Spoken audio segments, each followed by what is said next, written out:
Great. So welcome to my inspirational webinar in digital technologies. This is the Global Talent Visa. Today, I'll be talking about what is the Global Talent Visa. I know you may already know what it is, but I'm just going to do a quick summary. I'm going to talk about the Stage 1 endorsement application and process. I'm also going to go through quickly the guidelines, and then I'm going to interview our special guest today, Taimur Ijlal, and we'll do a Q&A with Taimur, and then we'll open up the floor so that you can ask him some questions as well. Feel free to use the chat button or the Q&A to ask questions. So just quickly about myself, I'm Australian Vietnamese. I'm the founder and CEO of Made with Glove. It's a wearable tech company designing heated gloves. In 2016, I was endorsed myself with exceptional talent. And then I became the Tech Nation Visa Ambassador for 2 years. And that was because back then, I know it wasn't long ago, but not many people knew about the visa. I was one of the top 50 that received it. So I was able to share my story and help everyone who contacted me with their questions and their applications as well. And in 2019, I received my indefinite leave to remain, and shortly after I got my British citizenship. So there is a route to settlement once you get this visa. I was on the entrepreneur's visa, and that was expiring. So I only had 3 months left on that visa to switch to the global talent. And it was a very, very stressful 3 months. And luckily I did get it the first time I applied.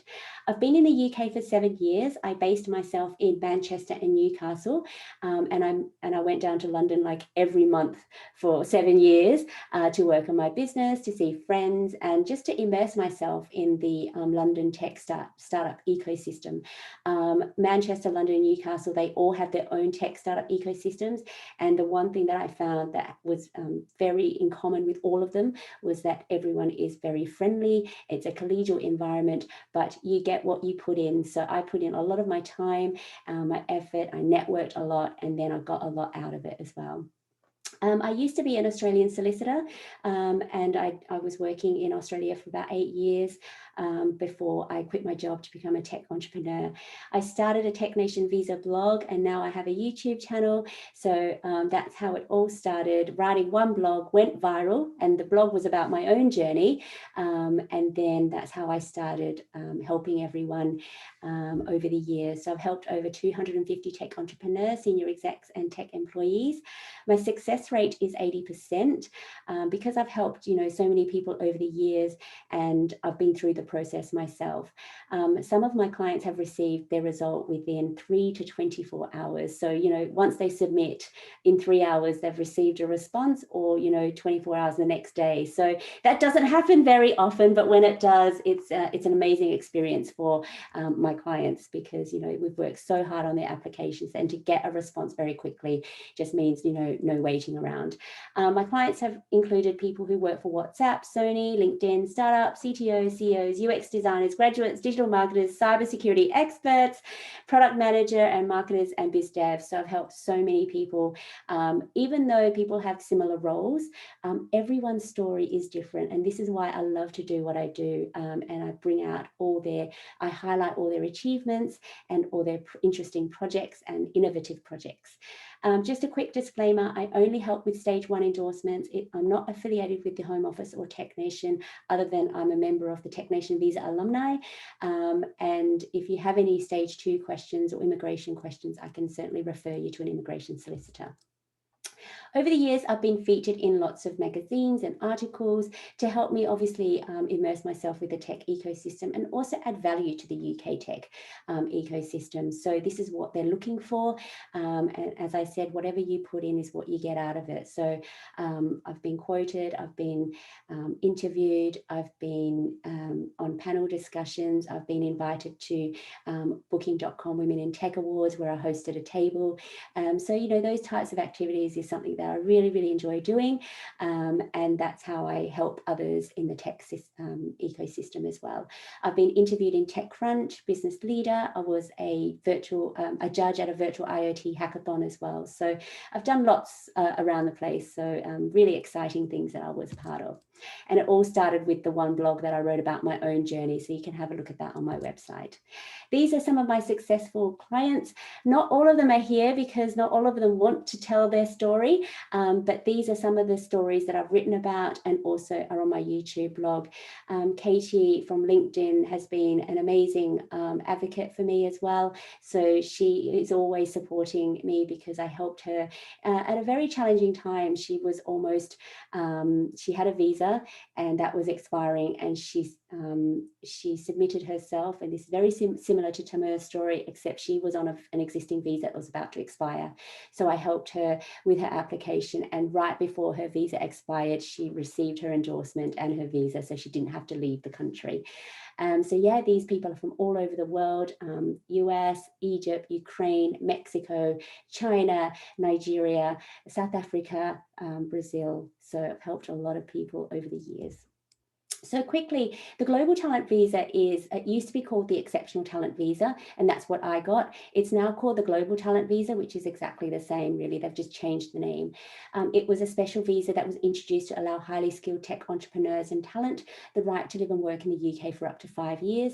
It's a two-stage process. The first stage is the endorsement stage for exceptional talent or promise. And then once you get the endorsement by meeting the strict criteria by Tech Nation, you can apply for the stage 2 visa, which is that Home Office visa application stage. When you see the criteria, it looks like a job application, but it's more than a job application. I'll go through it in a sec.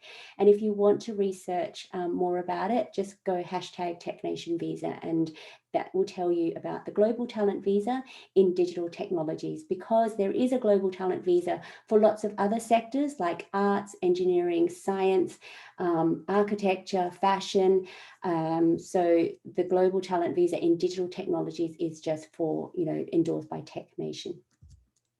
So the benefits that they've listed is that there's the freedom and flexibility to live and work in the UK for up to 5 years. You can apply for indefinite leave to remain, which I did, and then British citizenship as well. You can bring your dependents with you, which is amazing, and you can also register a UK limited company. Now, this is really important because I help some students. They're on an existing student visa and they can't register their startups. So what they do is they switch to the Global Talent in order to start their own startups. You can also work for a tech company without the need for a company sponsorship.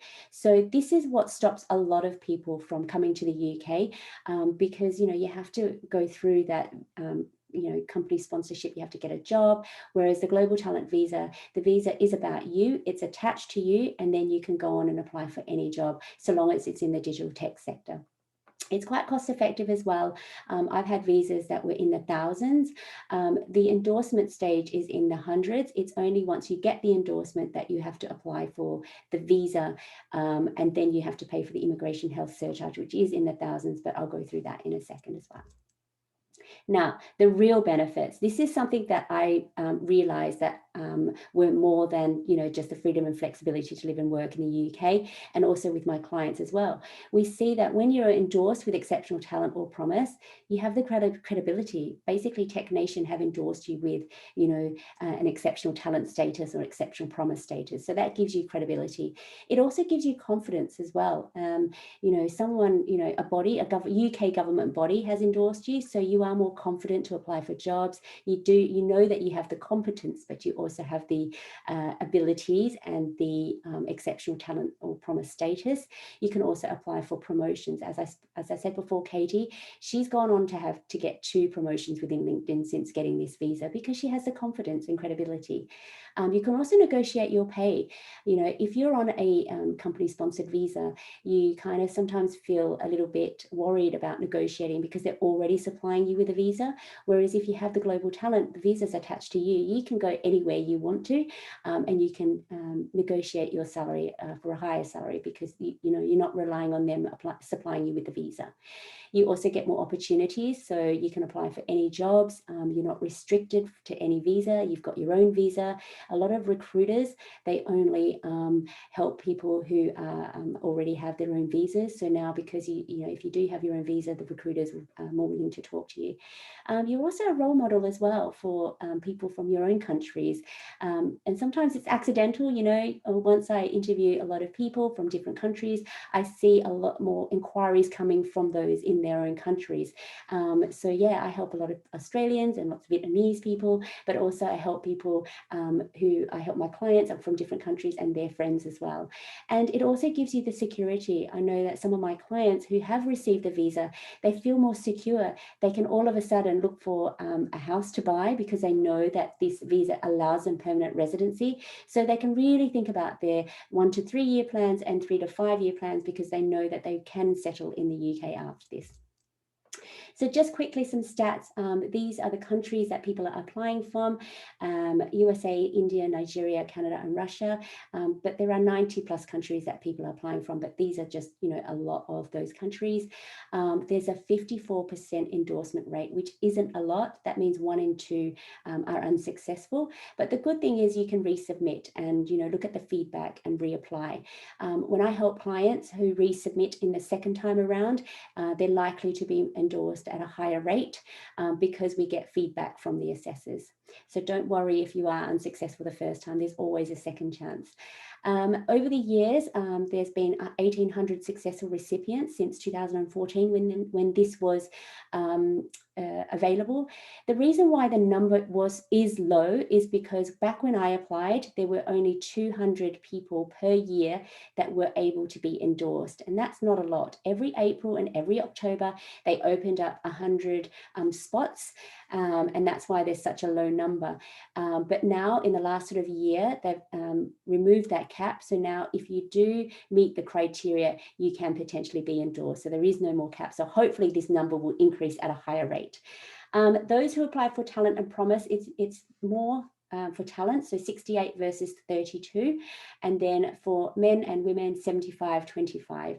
So that is a low figure, but we know that there are less women in tech who are in tech. So I do help more women as well to get the confidence to apply, because this visa is, or this global talent endorsement is for them as well.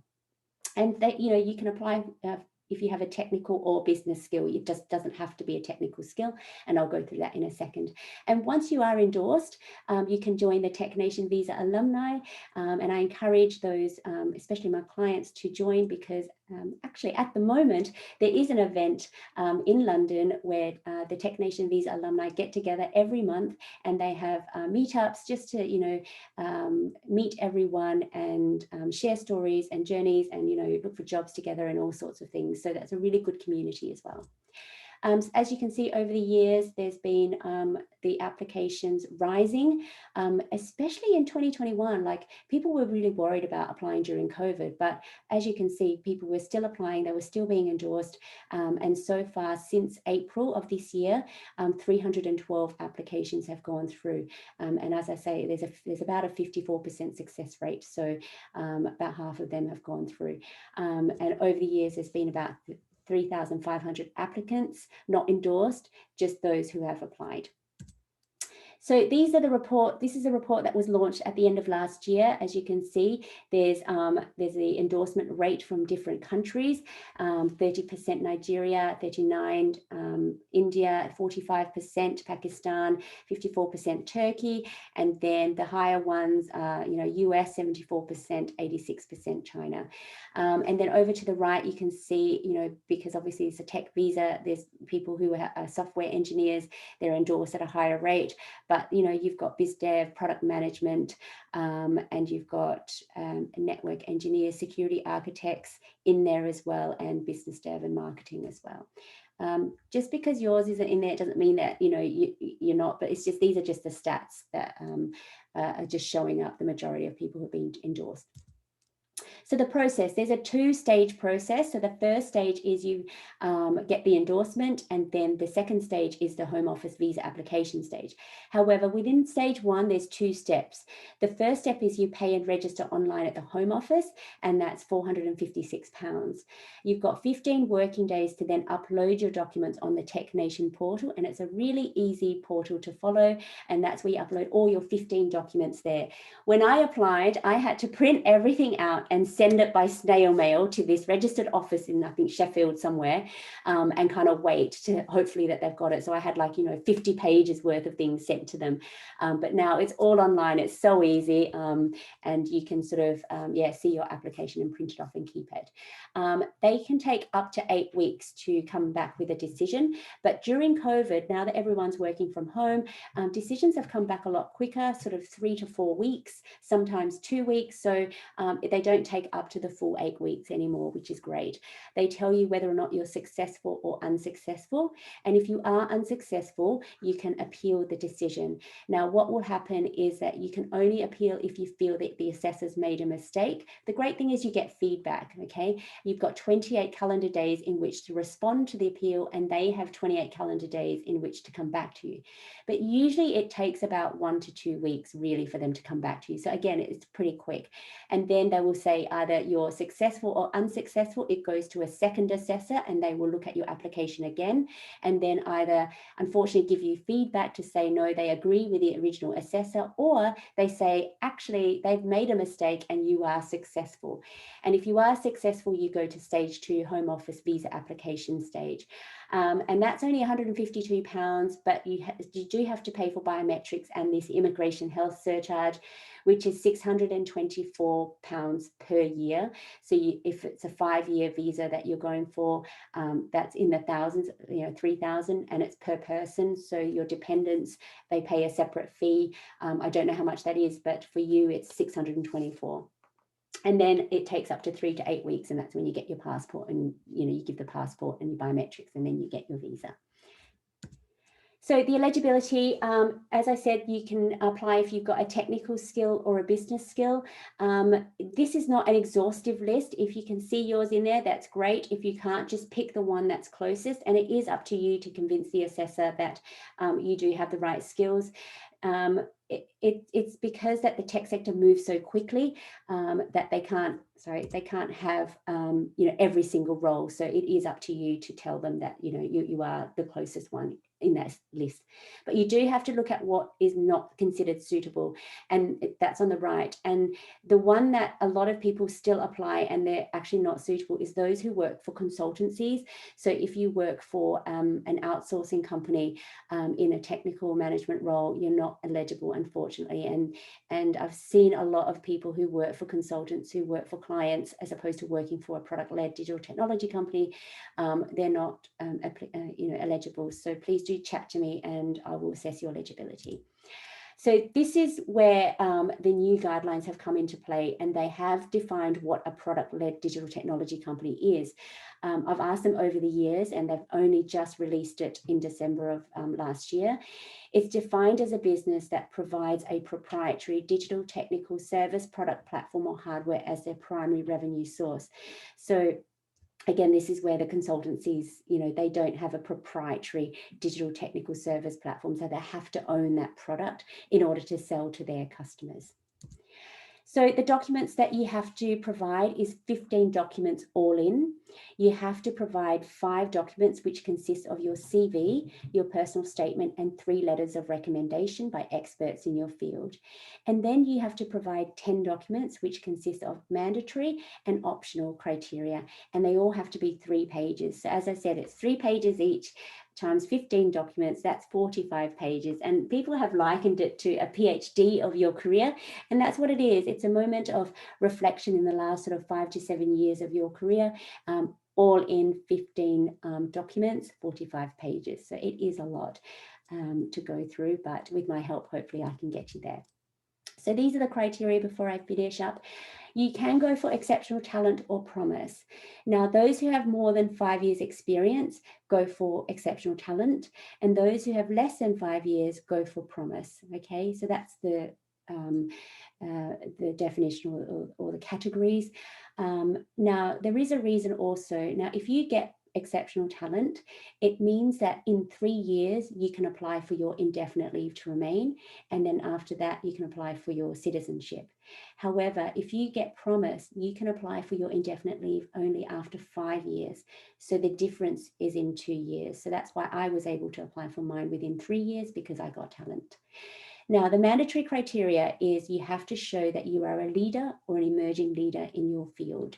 Okay, so you need to provide 3 examples of that. And then under optional criteria, there are 4 of which you only need to provide 2 examples. You only need to pick 2, and you choose sort of 3 examples each. So you choose either you have a proven track record or example of innovation. You show that you have a proof of recognition for work outside of your immediate occupation that advances the digital tech sector, which is like volunteer work.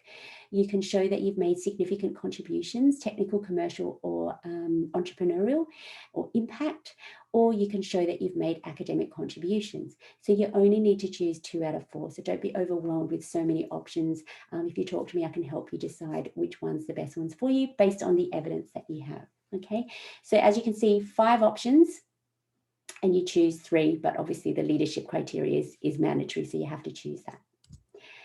Okay, so just before I finish, these are the ways that I can help support you, and I support people in many different ways, depending on your budget or your requirements.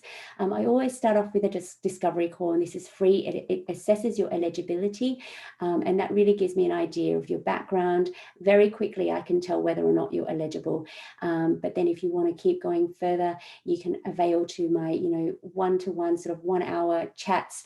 I do this very rarely, but if people are just wanting, a 1-hour chat with me, I can do that. But my best support is either through my membership area. I've got tried and tested templates that I've had over the years, and that really does help people sort of structure their documents, because this is about structure as well as content. I go for, I help people with their strategy sessions as well. So it's a roadmap of what your application could look like. And that includes access to my membership area. If you feel like you want me to review your application before you submit, I can definitely do that as well, because, it's really scary submitting and, not knowing if your application is strong enough. So I help people with that. But if you want my premium coaching package, that's my most popular package. And that's, where I get the 80% success rate is the premium coaching package. It's 8 weeks, full support. I'm with you every week, every step of the way for stage 1 endorsement. And, we get together and we know each other quite well afterwards. And you can have a look at that as well. So these are the common questions I do help people with, is how do I present my documents? What is relevant information? Because, we reflect on your career, your 5 to 7 years, and there is a lot of information to get through. So I help you sift through all that. I help you with all your experts. I help you to decide whether or not you're innovative enough, and you certainly are. It's just trying to find the relevant bits as to why you are innovative enough, and how are you innovative. Am I exceptional? I get that question all the time. Of course you are exceptional. Everyone is exceptional. Again, I bring that out and help you with that. Am I good enough? A lot of people do ask that, they ask themselves that. Focusing on your achievements helps you decide that you are good enough for this, and you don't know what to say. And, I do help a lot of people with their appeals. I've received an unsuccessful result. What should I do? Should I appeal? I'm going through a couple at the moment. And of course, appeals are free. It's just the time that you have to dedicate to answering the feedback. But, I think definitely appeal, because you get more feedback to help you resubmit your application. So quickly, my top tips: start early. As I said, I only had 3 months left on my visa, and I should have started, 6 to 12 months early, just to give me that time. But if you can budget, you can time, you can plan, you can implement, submit, and then you have to consider, if you do get an unsuccessful result, we have to look at the appeal. Have your application checked before submission as well. Your network is your net worth, because this relies on your network to help you with your letters of support and recommendation. And also, this process is about self-promotion. I know that it's so hard to talk about yourself and to big yourself up. And this is what I'm really good at as well, because it's easier to big someone else up than yourself. But try and, think about your achievements and highlight your achievements, and that's self-promotion really. And also prepare to put in the hard work. I don't think a lot of people realize how much work is involved. So they do take time out of their working day to do this. I know Jennifer, she took out, a week off, 1 day a week off for about 3 weeks, just to get herself in that mind frame to finish her application on time. And the bigger the reward, the bigger the investment required by you. This gives you so many opportunities. You don't, again, I said it's like a PhD of your career. So you really do have to set aside some time. You will lose some weekends, you know, but it's worth it for the opportunity to live and work in the UK. So that's it. I hope that gave you a quick enough background, and I'd like to introduce Taimur as well, who is my special guest today. I'll stop sharing screen and hopefully you can still see me. Taimur, would you like to join us? I think he is. Yes, hello, how are you? Oh, it's lovely to see you. I can see people are asking questions already, but that's okay. What I'll do is I'll ask you my questions first before we'll go through the Q&A. Thank you so much for joining us. I know it's really late over there. It's a few hours ahead of us. Yeah, it's like 8:30. Yeah, it's okay. It's okay. Yeah, but I usually have this during the day. But thank you so much for coming so late in the day. So I'd like to introduce you, and please do introduce yourself and share your background to everyone. Okay. Hi, everyone. Hi, Michelle. I think Hi. I'm like my name you already know. Okay. So I'm like a cybersecurity professional. That's been my field for the past, I think, 19 years. I'm currently based in the UAE. But I'm originally from Pakistan. I'm based here in Dubai for the past around decade or so. I've been in like various leadership positions in the industry. I'm currently working as the head of cloud security for Network International, which is one of the largest payment providers in the region right now. So I'm handling basically everything having to do with cloud security. I'm handling that. So along with my full-time job, I've been like a contributing author to several internationally published publications and speaker at various security conferences throughout past 10 years or so. So for my contributions, I've been awarded like several awards in the industry also. So yeah, that's pretty much it in a nutshell. Yeah. That's pretty amazing. Well done, well done. And what made you decide to apply for the Global Talent Visa? Okay, I was always interested in the UK tech industry. You know, it's very fascinating. It's very fast paced. I mean, you have like an amazing mixture of startups and like Fortune 500s over there. So I came about it completely by chance last year. I was looking at the skilled worker visa when they opened up, I think in last year in December, they had a points-based system. So I was going through that. So it looks very good, but I honestly didn't appeal to me that much because you were locked into your sponsorship with your employer, and it's really difficult to switch jobs and get sponsorship and all that. And it's really locked to your employer. So that's the reason. So I was reading that, I just stumbled upon it, that there's another visa also called the Global Talent Visa, which is very flexible and it's your own, like it's attached to you. You can switch jobs and like you're not dependent on a sponsor and everything. So that's really where I think last December I got interested in it and I started researching it. And I was not aware of it at all. I was like, I liked it very much and I started researching it. Yeah, that's what when I saw it, I thought, this is made for me. This is what I really want. I can, do whatever I want. I can work. I can, work for myself, work for a company, and I don't have to plead anyone for a visa. So when you saw that, and, this is what I went through as well, is it can look quite overwhelming and challenging. So what challenges and hesitations did you experience when you were going through that process? So I was very excited. No. So when I found about the Global Talent Visa, I was very excited. But then I started reading the criteria, and that it started. I was deflated very fast when I looked at the criteria because it seemed a bit overwhelming, and it seemed to be some guy like some PhD or like some superstar. Definitely not me. So I would say I'm like moderately competent, not like exceptionally talented. So so the criteria was really intimidating. I'll be honest with you. Like I did not know where to start, how to do that. And I knew I had achievements, but linking those achievements to products, because what they expect, like you have to really be product focused when you show your achievements. So that I didn't know how to do it. And the number of evidences seemed quite long, like 15 evidences. And I think the recommendation letter, the criteria was there. That's also, I didn't know who to contact, like who I knew in my network who could possibly help me. And you really helped with that. But so those were honestly the top challenges I faced. So everything really. Everything. Because it is so overwhelming. And we'll talk about your first application, your second, because Taimur did apply the first time and was unsuccessful and he applied the second time, but we'll talk about that in a sec.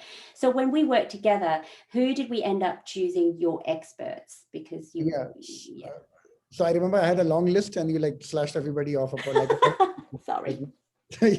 So and then we focused on a few really key people in my network. So I focused on the people who really helped and mentored me throughout the years. One was my ex-boss from Network International. He's retired now, but he was a very senior person, and he helped me, and we worked together on several key products in the region, like a mobile-based payment system and all that.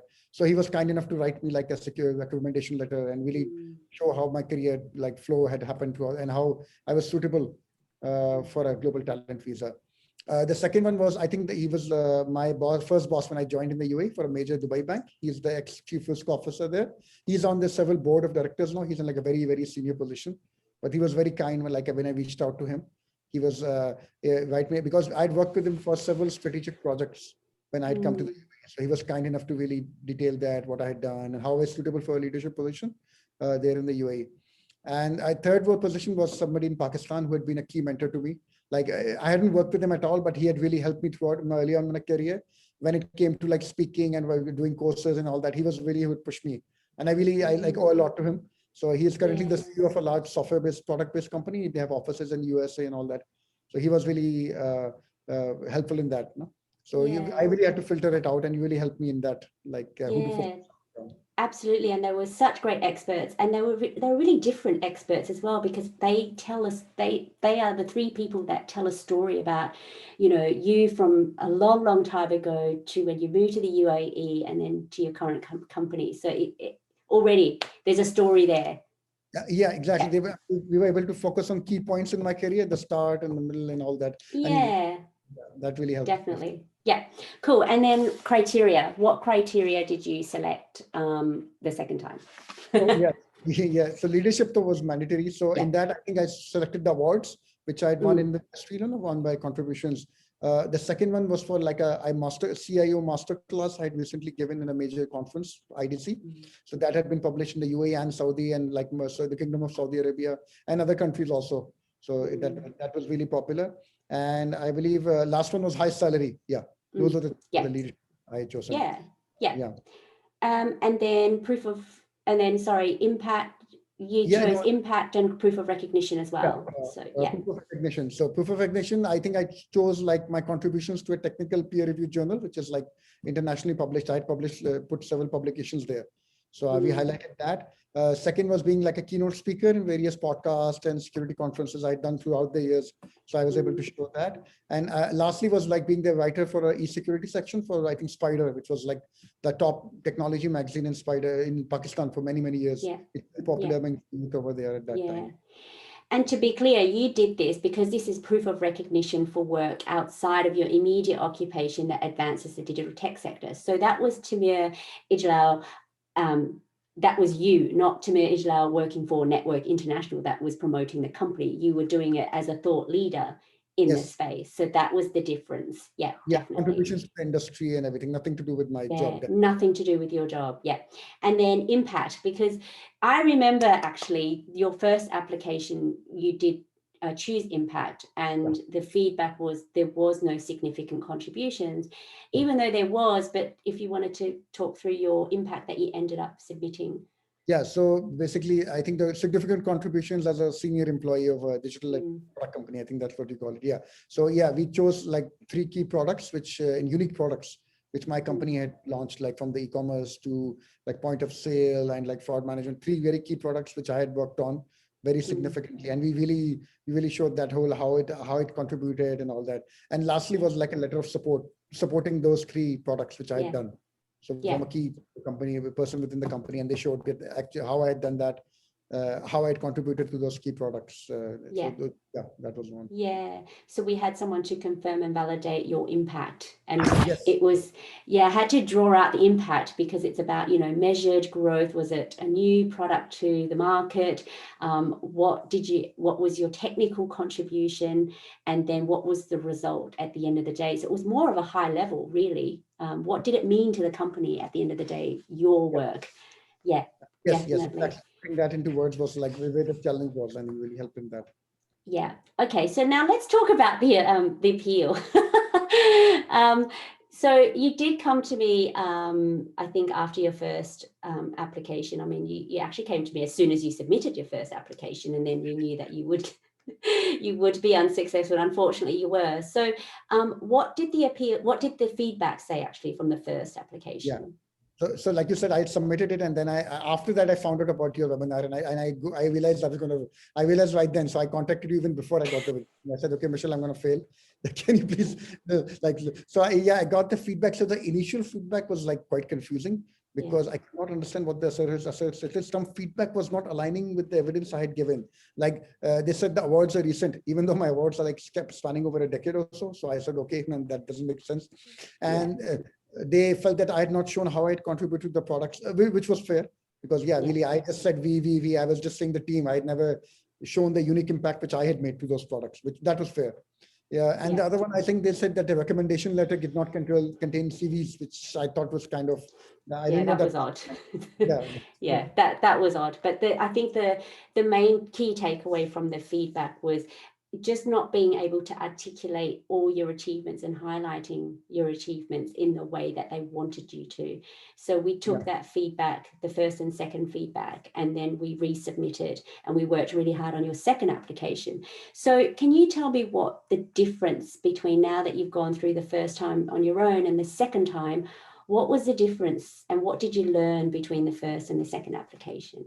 Okay, so the key difference would be you, in the second one, because the first time, I did it myself. Like I said, I goofed up completely. I rushed through it. I didn't really look at it properly, and I just rushed through it. That was the second one was taking time. You really walked through my career, and you selected several key achievements, and you highlighted those properly when it came to leadership. I mean, when it came to awards, I remember I just put like a bullet list of all the awards, but you actually focused on the awards, who were the audience, what was the criteria, what the significance, what the big deal about that award was. You told a whole story about that. I think it's similar to do with the products. You told a whole story about the product, like what gap was there in the market, what they filled, what was the situation after the product was launched, and what I had done to really stand out amongst the team. So that, about the publications, I had not highlighted those at all. I believe in my first, you really focused on that Spider magazine. I believe you got the editor of Spider magazine to really vouch on the quality of my writing and all that, and that really helped quite a bit. So really extracting those key points in my career and then really highlighting those, what the big deal about those contributions. Absolutely. You had so many. I think you actually forgot that you had written so many things, and I didn't make you. I asked you to maybe get a list of all the articles that you wrote, and it ended up being quite a long list. And you found all these things that you had done over the years, but you completely forgot. Google is your friend here. Like, so I really I had to go back and get in touch with people who had supported me and all that. So really, and then I remember, okay, I'd done this and I'd done that. That Spider thing was not, I didn't think that was significant at all, but we ended up creating a separate evidence just based on that. So just for everyone to know, Taimur was a contributing author to the Spider magazine, and you had written for them for like 4 years, but you did write for them a long time ago, but it was for such a long period of time, and you still knew the editor. So they were able to vouch for you for, the work that you had done over the 4 years, and you wrote so many articles for them. So we felt that that was an important story to tell. So we included that, and luckily they accepted it. They don't usually accept things that are really old, but that formed part of your story because then you continued to write over the years. So it wasn't that you just wrote and then you disappeared. It was the start of your writing journey. So that's why we included that. So let's talk about the time now, because I know a lot of people, once they submit, they're just like waiting for when they will get a response. So we're lucky. Well, we're lucky in that you submitted twice, so you've got 2 dates. So the first application, when did you submit that, and when did you get a response? The first one I submitted, I think it was the 12th of Jan, and the result came around like 1st of February. So around 3 weeks, you can say, the rejection came. Right? So I was very happy with that. It didn't take too long to reject me, so I could start.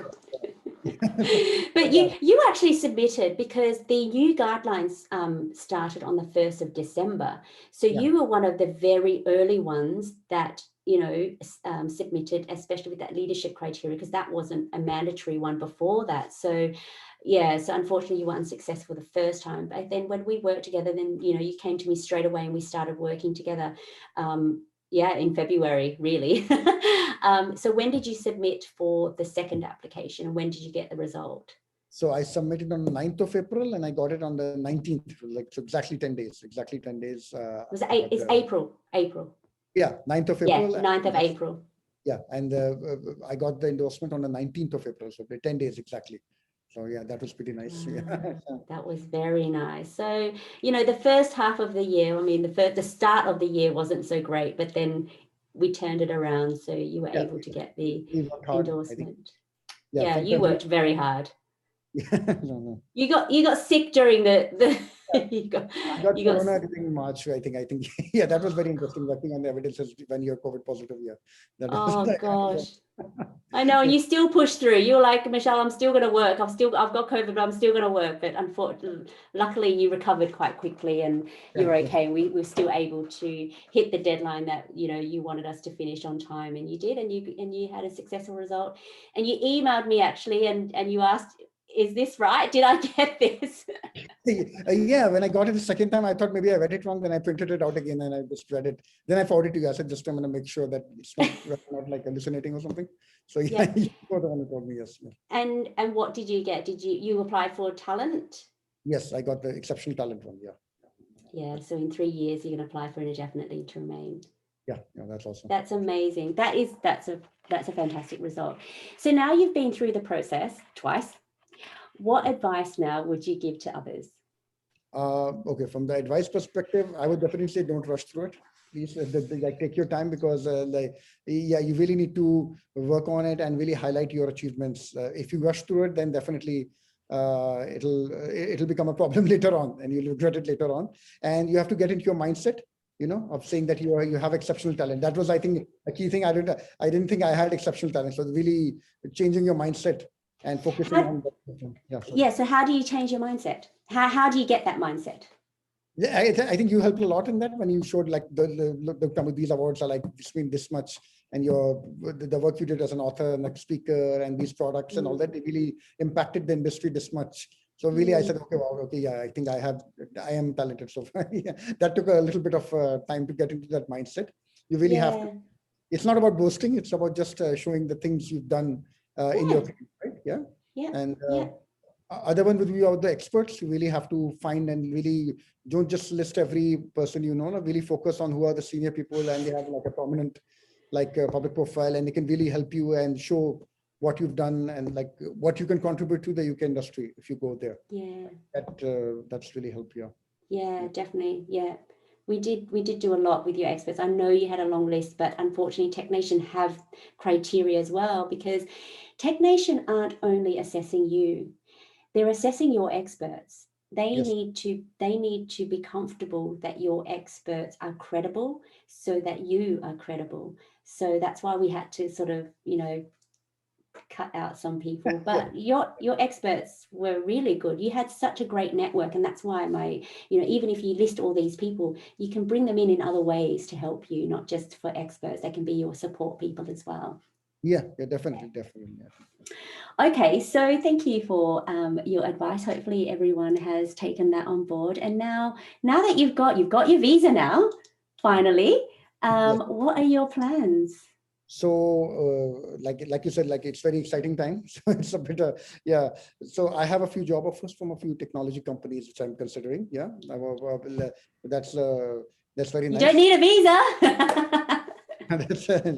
That's really, so I'm considering those. I plan to move there by September with my family. Hopefully all these travel restrictions will be a little bit lenient at that time. Yeah. So I have my plans, of course. Apart from the job, I have to plan to continue writing, continue speaking. I have a few plans for like some specialized, I really believe there's a lot of gap for training courses and like security skills which professionals need. So I really think I'm going to work on that. This visa, it's not just for your job, right? You can do a complete side hustle, and you can really contribute to the industry. Otherwise, you wouldn't be really taking advantage of this visa. Absolutely. You know, you've got such international experience. You've got, you know, experience in Pakistan, you've got experience in Dubai, and they're global countries or companies. And then bringing that into the UK, you know, you're going to make so much significant impact to the UK tech sector because of your experience and, you know, not just working for a company, but immersing yourself into the industry, to the community. You've got so much value to add, and, you know, you're bringing your family with you as well. So they're going to, I hope they benefit as well as, you know, they'll add so much value to the UK diversity as well. That's really important. So that's amazing. I'm so proud of you. I'm so happy for you. You know, you worked really hard. Yes, Rafe saying, you know, do you think being COVID positive was positive in any way? And I didn't feel at that time. Yeah, definitely not. Yeah, it didn't feel like it. Yeah, you poor thing. I saw you. You're just sniffing. And like what do you call? I think I had a lot of free time, and I think I was able to use for my experts. I was able to like make them feel sympathy for me. They wrote Oh. I put it in the letter. "Hi, I'm COVID positive. Please write me a recommendation." So I think that helped a lot. Yeah. Oh, geez, we're laughing now because you're well, but yeah, it wasn't funny when we had that call and you were like, "Michelle, I'm really sick," and I said, "Do you really want to have this call? Do you want to recover?" No, I'm fine. Let's continue. But I would not recommend it as part of your like visa strategy to get COVID. Definitely. Yeah. No, definitely not. Please don't. You know, you can have a rest. You can have a rest, but you were only sick for a week, which was, you know, which is good. Yeah. No, it wasn't that like I was able to recover fast. That was very. I was very fortunate. Yeah. But very good. Okay, thank you so much. That concludes my Q&A with you. We've got some time left over to answer everyone else's questions. Oh my gosh, look at all the questions. Let's start with the chat because there's less questions in the chat. So Donald's asking, can you pick both technical and business? You can pick one, whichever one that you have right now, and then you can tell the story of that, you know, your background is in this, but you know, you have this as well, because under the drop down boxes, they only allow you to pick one, but you know, throughout your evidence, just make sure that you highlight that this is your background and this is your skill. So yeah, you can do it that way. In the 4 optional criteria, 2 unread and 2 others are not. Okay. Yeah, so the reason why there were different colors is because that was the new guidelines. Okay, so leadership is the new mandatory, and the what was it, the proof of recognition and the innovation, they were the mandatory ones that you pick 1 out of 2 of, but now they've moved over to optional. That's why it's in red. Sorry, I didn't explain that. I hope that makes it easier. There's no higher chance at all, not at all. For me, I remember picking the leadership one when it was optional. I also picked proof of recognition when it was mandatory. And I also picked the academic contributions because I worked with the university and they were helping me do some research on my wearable tech gloves. So I picked academic contributions and it's fine. It's just a matter of your evidence. Ahmed saying be positive. Okay, so Ahmed's saying that he's got 10 years experience with banks and he works in Sri Lanka. Yes, you can apply, but we may need a chat because banks is one thing, but is it a traditional bank? That's another thing. And what are you doing at that bank? Are you building digital tech products for the bank? That's a question that I get asked a lot. So we may need to take that offline and then I can ask you further questions. Panith is asking, can we include research articles? Yeah, you can include research articles. Taimur, what one did you submit? Was it a journal article or something, wasn't it? Yeah, it was a technical journal, but we put it as part of that, what do you call, proof of recognition. Proof of recognition instead, yeah. So, I think there was feedback about that as well. It wasn't an academic contribution because it was for industry. Yeah, in the Is that first, why? Yeah, in my first attempt, I'd accidentally put it as part of the academic journal. They said the article, it's good, but it's not part of an academic journal. It's more of a technical journal. So we used the same evidence, but we put it in the technical proof of recognition and they accepted it. Yeah, definitely. So yeah, your research article, it depends like where it was published. They don't accept articles that you've written for, say, your PhD or for your master's because it's for a certification. But if you write an article for a journal or for a magazine, then yes, they would accept that. I hope that helps. You've got a startup, but it's not fully established. It's in ideation phase. Can you include this? Yeah, you can actually. I've helped people. And again, this is about telling your story. So you can obviously give examples of the work that you've done, but this could potentially be like potentially innovation, and also goes towards your future plans. There's no impact yet, so I wouldn't put it under the impact criteria, because under impact, you have to show that you've made significant technical, commercial or entrepreneurial impact. So if it's just an idea, it just helps you tell your story about your innovation, but you have to kind of give more than just an idea as well. So maybe we can take that offline and have a quick chat there. Right, Taimur, you've got like 16 questions here. How many times can you apply for the visa? And do you have to wait? How many times can we apply? I think that's more for you than for me, yeah? Yeah. You can apply as many times as you like. Taimur applied twice, but I have had, I know people who've applied 3 times and they got it the 3rd time, and you don't have to wait at any time before you reapply. It's fine, because this is an endorsement application. It's not a visa application. So you just have to keep paying the fee, unfortunately. But yeah, you can apply as many times. Is it mandatory to visit UK once you have been endorsed? Is there any timeline which you must move to the UK? If visit is required, can I make a mandatory visit and continue to look for a job from outside the UK?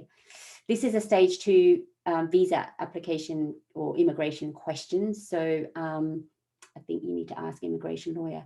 But did you have, just out of curiosity for you, Taimur, did you have a timeline like when to go to the UK? I believe they say they ask for a date, right, when you plan to move, and then from that date they give you 90 days, which you have to. Oh, right. It's not like a PR where you can go and just make a first visit and then you have like a long period of time by which you move, right? They ask you for a date when you plan to move, and from that date give you like 90 days Okay. for which to move. Yeah, that's how they did. Okay, great. So that might help. But otherwise, I can refer you to an immigration solicitor, can help you with those specific questions. Dinesh is asking, will you need some more, he needs some more clarity around the support that I provide. We can have a chat about that. So yeah, that's fine. He's been working for the same organization for the last 10 years. Do they accept recommendation letters from people who had previously worked with me in my current company, although they're working in a different company? We may have had this problem as well, Taimur. You had someone from Network International that was retired. So unfortunately, you can only use one person, because we want to tell a story. And if they're working in the same organization, you know, I know that you may have worked in different roles, but it's kind of the same story in that organization. So it's best if you pick people from different organizations. How you can use 2 people from the same organization is split it out and do one person as your expert letter of recommendation and the other person under leadership.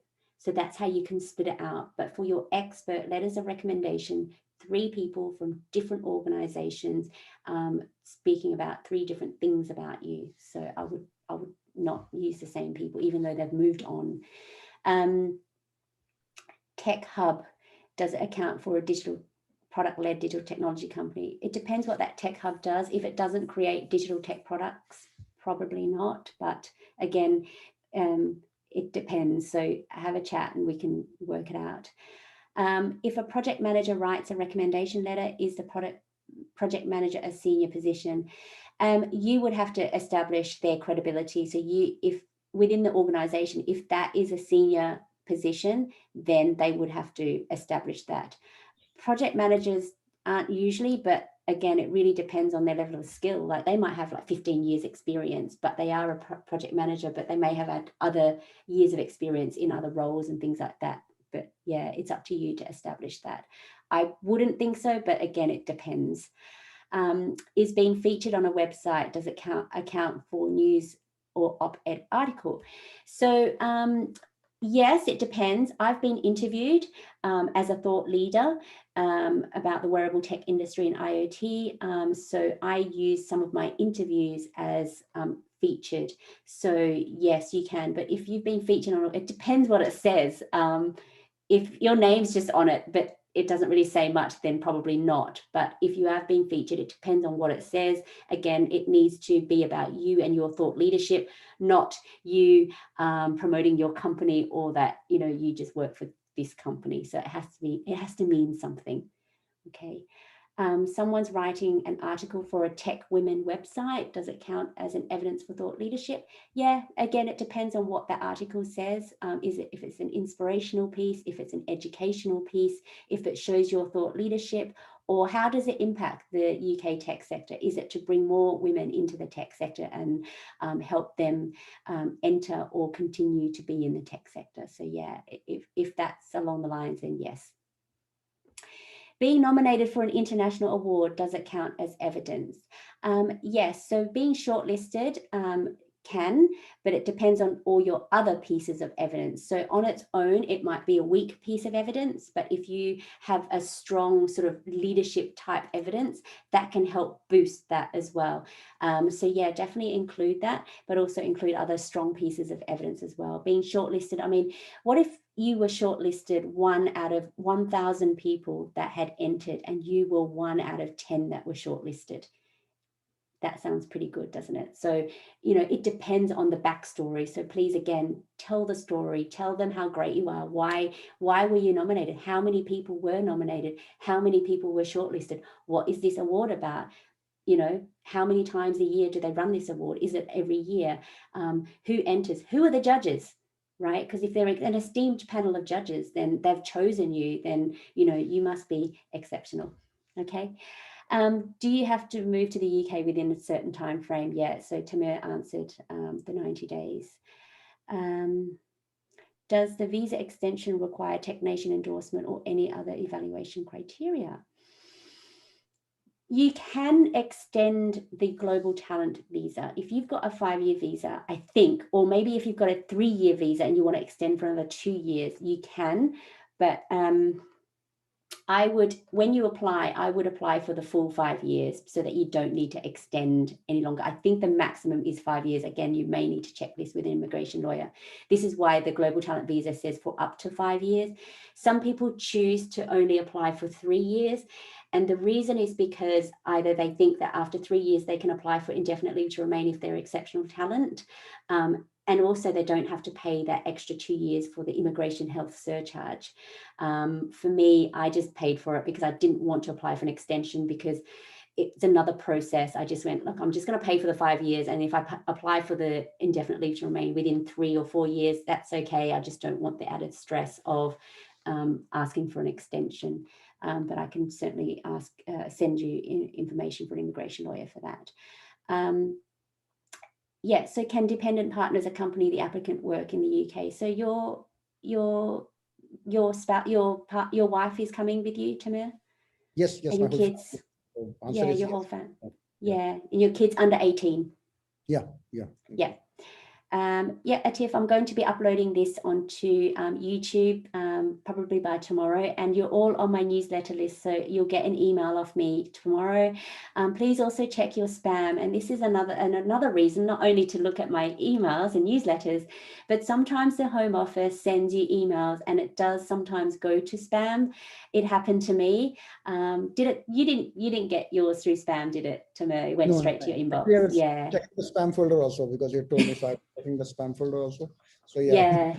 Definitely. Yeah. So please do check your spam, not only for my newsletters, but also for Home Office. Sometimes it gets sent to your spam. I've had clients that they got a successful result on a Friday and the bank holiday weekend was Monday. So they spent the whole bank holiday weekend just waiting. And then on the Monday night, they checked their spam and they had a successful result. And she said, oh, I could have been celebrating, but I was just sitting there waiting for the result. So please do check your spam.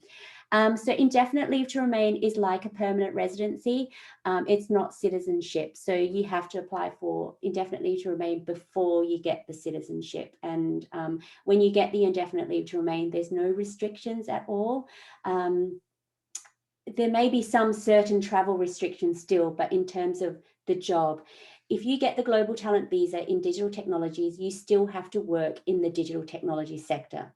But when you get your indefinite leave to remain, there is no restriction, because the indefinite leave to remain is like a permanent residency. Again, I can send you to a solicitor to help clarify that.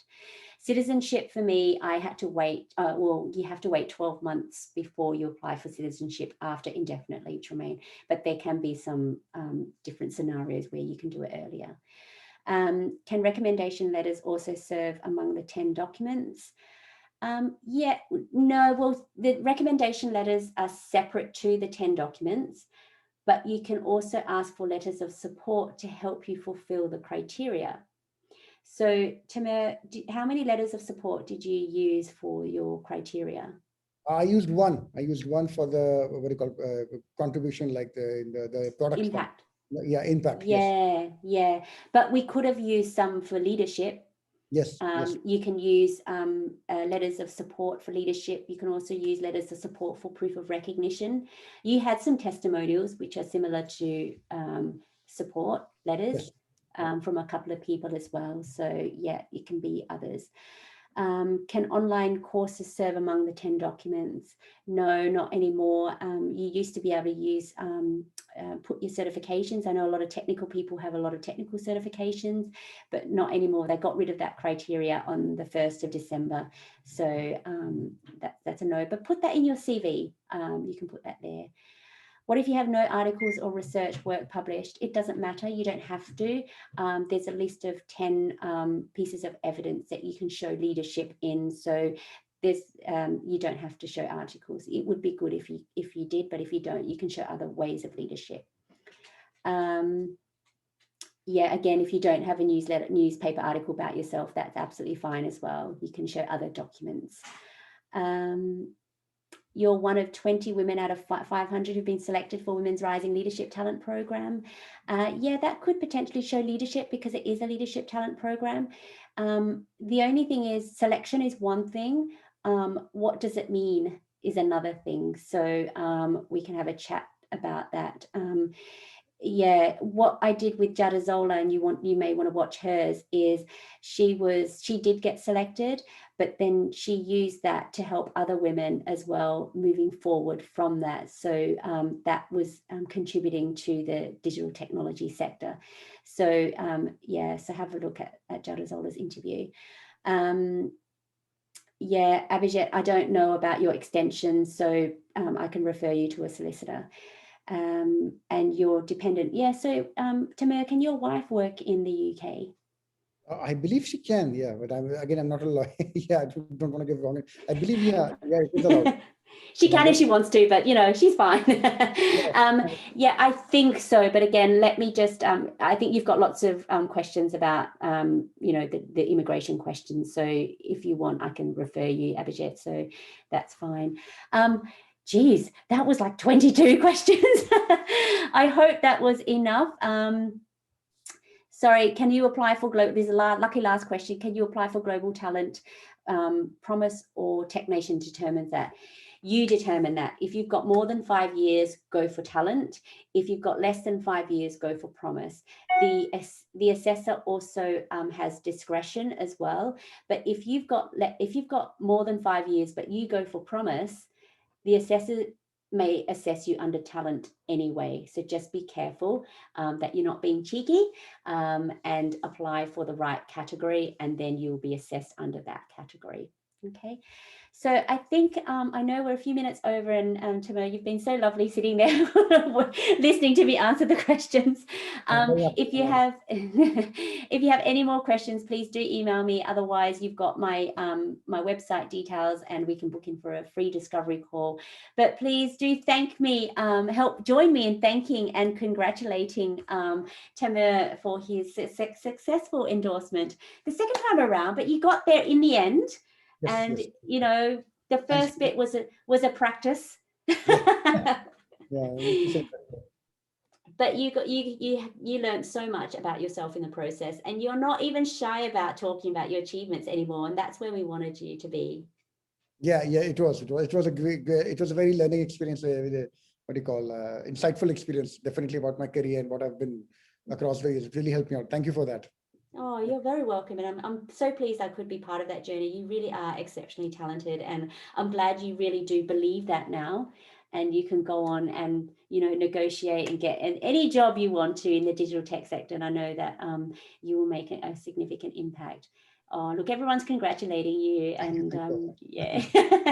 Okay, so I'm going to leave it there, guys. Thank you so much for joining us. I know it's late.